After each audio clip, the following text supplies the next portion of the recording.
Big upset win today for Ohio women's basketball, handing Ball State just their 4th loss of the season. Ohio a 80-76 winner today on the Ball State Cardinals. Hi there, welcome to our post-game recap. This is Gabe Genovese. My name's Jake Hromada, and Gabe, what a performance. The Bobcats, I feel like they faced double the adversity with the amount of in-game injuries that were going on, and also without Amani Burke today. Boy, was it a fun finish for Ohio women's basketball today. In overtime, the Bobcats got it done 70-67 against their MAC East foe in Akron. And alongside Gabriel Genovese, my name's Jake Hromada. And the Bobcats, Gabe, in overtime, ended it on an 8-0 run. That was key to pick up this win today. For the 4th straight season, Ohio women's basketball returns to Cleveland after their first round win over Akron in the Mid-American Conference Tournament today, 85-73 win over the Zips. Hi there, and welcome into our post-game recap on Bobcat TV, along with Gabe Genovese.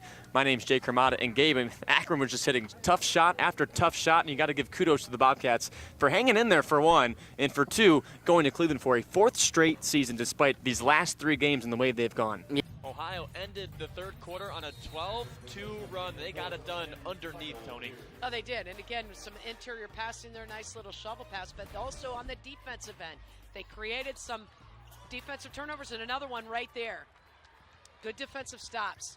The Ohio Bobcats were down 14 points with under 7 minutes left to go in the 3rd quarter. Now they have a 1-point lead on the Akron Zips entering the final quarter of today's game. Burris can't hit. Agler gets it back, blows the layup.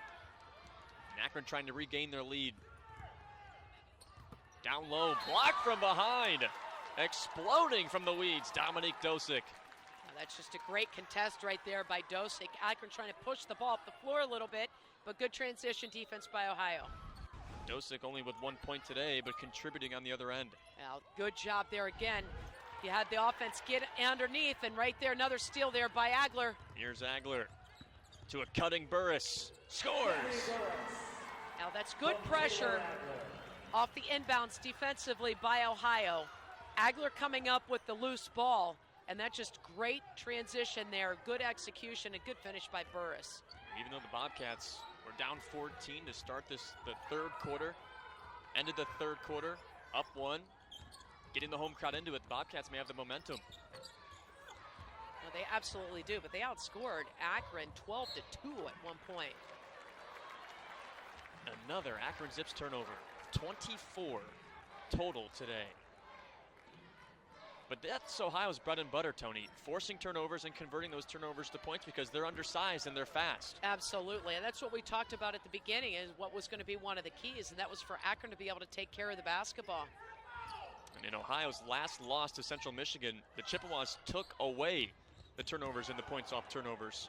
And the Bobcats fell 82-58. How impressive has Shayna Harmon been today, scoring left of the rim? That's just a nice job of pushing the ball up the floor, and the defense was on her back, and that's just a great finish there with the left hand by Harmon. Now it's Akron trying to play catch up. Down a point to Ohio. 44-43. 8 minutes, 10 seconds left in the 4th, and Agler almost got the roll off the back of the rim.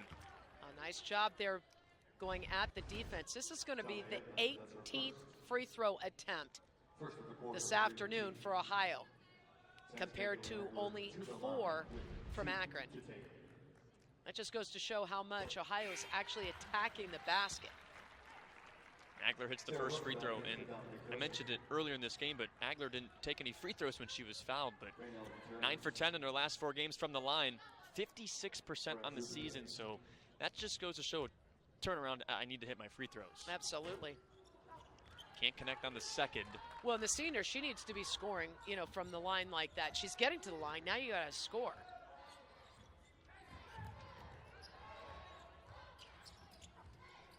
Akron down 2 points. Can't tie it there. Offensive board. Berry connects from mid-range. We're tied at 45. Yeah, that was well executed by Akron. They had the spacing. They worked the triangle, the strong side, and then post, and then high post, and get a little reversal, and then a rebound off of that.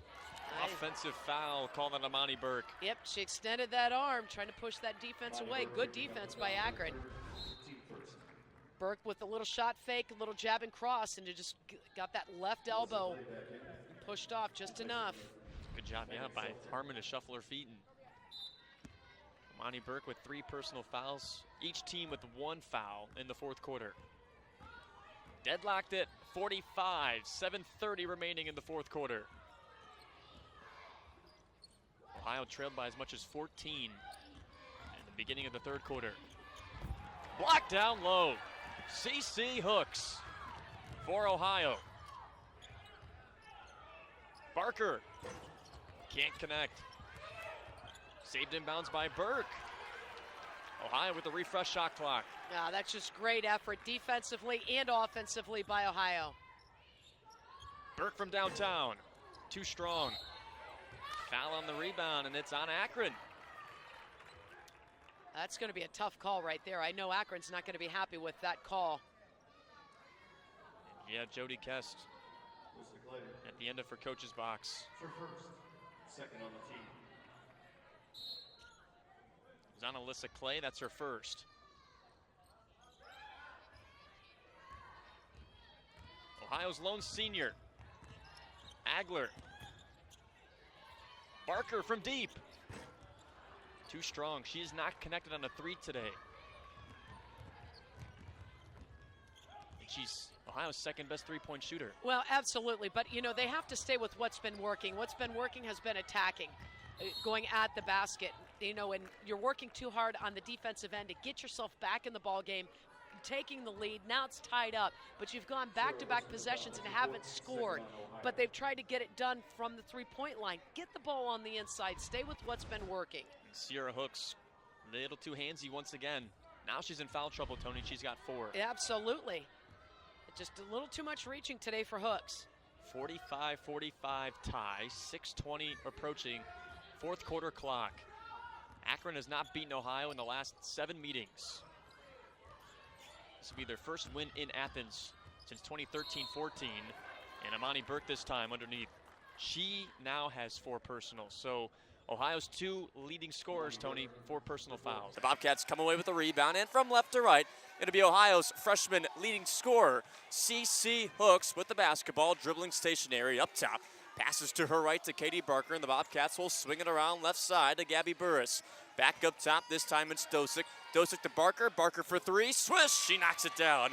And Katie Barker has 44 3-pointers made this season. She is now 8 away from tying 10th all-time in career 3-pointers made in Ohio history, where her teammate who just passed it to her, Dominique Dosick, right now is tied for 10th all-time.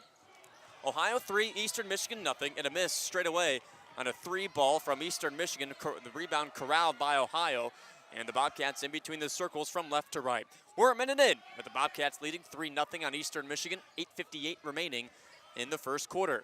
The Bobcats haven't been to Eastern Michigan in 2 years. EMU came to Ohio last year as Dosick tries for 3, hit rolls through. So both of Ohio's sharp shooters on the board first to give Ohio a 6-0 lead. 8:40 remaining in the first quarter. Now Dominique Dosick is in sole possession of 10th all-time in career 3-pointers made with 103. But this time, EMU will respond. They'll get on the board. Right side block, Lorraine Anabulele up and in. A little smooch off the glass with the right hand. Ohio by 4 points, 6-2, 8:20 remaining in the first quarter. High on the left, Hooks with the basketball, swings it up top to Dosick, bounces corner right to Jessing. Jessing will swing the basketball left side to Hooks. Back down low, this time to Burris. Burris got stripped by Corey and Cardwell in between the circles for EMU. Backs up, kick out to Lewis. Lewis for 3, rattles out. Flying in for the rebound is Minay, and Minot will lay it up and in. So Danielle Minot, the leading scorer for Eastern Michigan at 15 points per game. Nice little bank off the glass and in. She's averaging 18 points per contest against the MAC this season. That's 6th best in the conference. Dosick straight on for 3. She misses side iron right, but the rebound's knocked out of bounds by Anabulele just beneath the basket. And quickly, the Bobcats will have a substitution. It's Amani Burke in this game for Ohio's Gabby Burris. And Ohio will have an inbounds, baseline right. It's Hooks, she's looking for a teammate, still looking, gets it in to Amani Burke, corner right, right-handed tier, dropped, falls through, off the bank and in, from 8 feet out. Those are Amani Burke's first 2 points today. And the Columbus native averaging 13 points per contest, grabs her first bucket of the night. Ohio by 4 points, 8-4, 7:25 ticking away, first quarter. High on the right with the basketball, it's Cardwell. Cardwell passes up top to Sasha Daly, returns back to Cardwell. Cardwell puts on the brakes, right side of the lane, finds Lewis. Lewis dribbles, top of the paint, knocks down a jumper. Straight on. And EMU's within two to Ohio, 8-6, 7:04, winding away, first quarter. Corner right, Amani Burke for the Bobcats, bounces to the right wing to Hooks, who will send a bounce pass, corner left to Barker. Barker high arcing three, misses off the front of the rim, rebound, put back in for Ohio's Hooks, and the Bobcats back up 4, 10-6 in the first quarter, 6:43 remaining in this ball game in this first quarter. And from right to left, Eastern Michigan on the handle as Minot finds Lewis to the left, and Lewis baseline left, right-handed floater from 5 feet. She airballed it. Rebound ripped out of midair by Sierra Hooks, and Hooks on a trot for Ohio from left to right, finds Barker, corner right for 3. She airballed it too strong. Rebound was in the hands of Ohio's Jessing, but she fumbled the basketball, and the Eagles get back the ball with 6:21 stopped first quarter clock. Ohio another substitution. This time it's Taylor Ragler, the 5'9" redshirt senior guard out of Westerville, Ohio, leading the Bobcats this season in assists per contest with over 4.5. Ohio in command of EMU on the road, 10-6 with 6:10 remaining in the first quarter. Into the lane, right side on the bank, too strong. Sasha Daly for the Eagles. Rebound is pulled down by Ohio, and Hooks from left to right finds her lone senior teammate to Burris from the left corner. Swish! Knocks it down from 3 from the right corner. It's 13-6, 5:50 remaining in the opening quarter in Ypsilanti, Michigan. And in between the circles for Eastern Michigan is Lewis. Lewis, the leading freshman scorer in the Mid-American Conference, had an entry pass down low, knocked away by Ohio, and the ball trickled out of bounds. Baseline right, so that's where the inbounds will be. Autumn Hudson subbed into this ball game for Eastern Michigan. She's a 6'5" freshman forward from Richwood, Ohio. She's not the tallest Eastern Michigan basketball player all time, and she actually ties one of the alumni amongst the EMU women's basketball community. 3-ball triggered right wing, missed by Danielle Minot. Rebound for the Bobcats, Taylor Ragler. And that note back to Hudson, it is Colleen Russell from 04 to 08, who is also 6'5" for Eastern Michigan. The Bobcats lost the basketball left side, and Amani Burke saved the loose basketball, and she was pinned in a phone booth in front of Eastern Michigan's bench, so instead she took the basketball and whipped it off the thigh of Danielle Minot, and the Bobcats will keep the possession. Olivia Bauer in this ball game for the Bobcats as well. Katie Barker sat down, and Taylor Ragler to inbound baseline left. She'll get it in to Sierra Hooks near the midcourt line, and Hooks will find Gabby Burris to her left. Burris on a jab step, rolls her way to the basket, block left. She lost the basketball. She recovered. Now at the right block, finishes off the glass and in with a right hand. Great job by Burris to stick with that play. She was blocked by Autumn Hudson, and she managed to get back that loose basketball and finish on the other end of the basket using her speed around the 6'5" Hudson. Alex Howard out of Albuquerque, New Mexico, currently leading the Northwoods League in batting average at .370 as he looks at one over the plate for strike one. Dimensions here at Whittier Field, 320 down the lines and 375 to straightaway center. Wind slightly blowing in from right field tonight, but shouldn't have all that big of an impact on any kind of maybe long balls that may occur tonight. Ball one thrown to Alex Howard, so it's an even 1-1 count.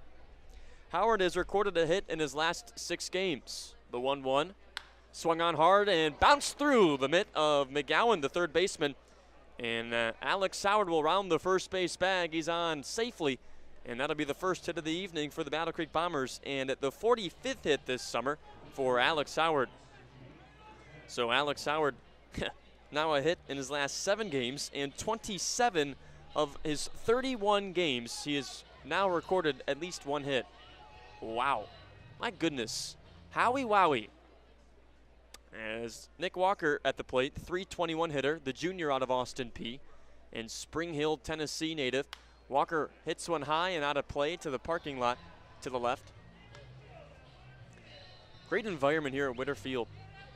They got a 2-level party deck down the third base line. Also the kids zone down the right field line. stands go all the way to the edges of the dugouts. Bleachers, of course, being behind those dugouts in home plate. Home plate club and what is the Champions Club in Battle Creek is the Founders Club here at the Rapids Rafters. So 2 pickoff throws to first base, not in time. Alex Howard back to the bag standing as Nick Walker with a 15-game hit streak that started on June 25th. He's 15, looking for 16 tonight. Here's the pitch, the 0-1, misses high and away. Ball 1. But Isaiah Carranza, a Laverne, California native, and once again, pitches at Oregon. He's a Duck. His last start was against Rockford, in which he got his 3rd win of the season. The pitch out of the stretch from the righty, misses low downstairs. So the count is 2-1 to Nick Walker. Boy, I'll tell you, there are some guys in the Northwoods League that have a lot more than 3 starts and they don't even have 3 wins. And Carranza has 3 in his first 3 starts. He's looking for number 4. Walker swings through. Strike 2. Carranza deals about a fastball in the lower 90s, and his junk is tremendous. And again, when you pitch in the Pac-12, you're going to have good stuff. And as an underclassman, he actually pitched fairly well for an underclassman in his first 2 years at a Power 5. Walker takes low downstairs, and the count runs full to the right fielder for Battle Creek tonight. Carranza has had such a great start in his first 3 starts. He has not allowed more than 5 hits and 2 runs in a start. Opponents are only hitting .203 against him in his first 3. Another pickoff lob to first. Howie is back standing. So Walker, the lefty, steps back in. He's got a runner on first base and 1 down. No score. We're underway from Whitterfield. The pitch. As Walker sends one to the gap in left center field, this will get all the way to the wall. Around second base is Howard. They're going to send him around third base. Gunther throws into second base, and the relay home is not in time. Alex Howard's going to score standing on the 1-out double from Nick Walker. That's the way to extend your hit streak, kid. 16 games now for Nick Walker. Back-to-back hits for the Bombers, and it's a 1-0 Bombers lead to start tonight's ball game. 23 RBIs for Nick Walker. His 45th hit of the summer ties up Alex Howard on the Bombers roster. As Aaron Antonini steps in, the lefty out of Middle Tennessee State. In Hollywood, Florida native, with a runner on second base, high chopper up the middle, and a bad bounce that gets into center field. Around third comes Nick Walker. It's a 2-0 Battle Creek lead in the top of the first inning. Aaron Antonini, first pitch swinging, and he brings home one of his best buds on this team in Nick Walker. Let's see what they rule that for Antonini. He is safe on first base. They're going to give him a hit. So back-to-back hits for the Bombers have them up 2-0 on the Wisconsin Rapids Rafters. How about it? Aaron Antonini's 2nd RBI since he has come back since his hamstring injury as a slow roller up the middle, backhanded by the second baseman, steps on one to first base, not in time. Raywall was off the first base bag. So Tom Stoffel will be safe on first base on the fielder's choice. He had a slow roller up the middle. It was backhanded by Jones behind the second base bag. He flipped the Stott for 1. Stott threw to Raywall, who was apparently off the first base bag. So it's going to be ruled a fielder's choice, and there are 2 away in the top of the first. And mind you that Isaiah Carranza has not allowed more than 2 earned runs in his first 3 starts, and he has already let up 2 runs in the top of the first inning off of 3 Battle Creek hits.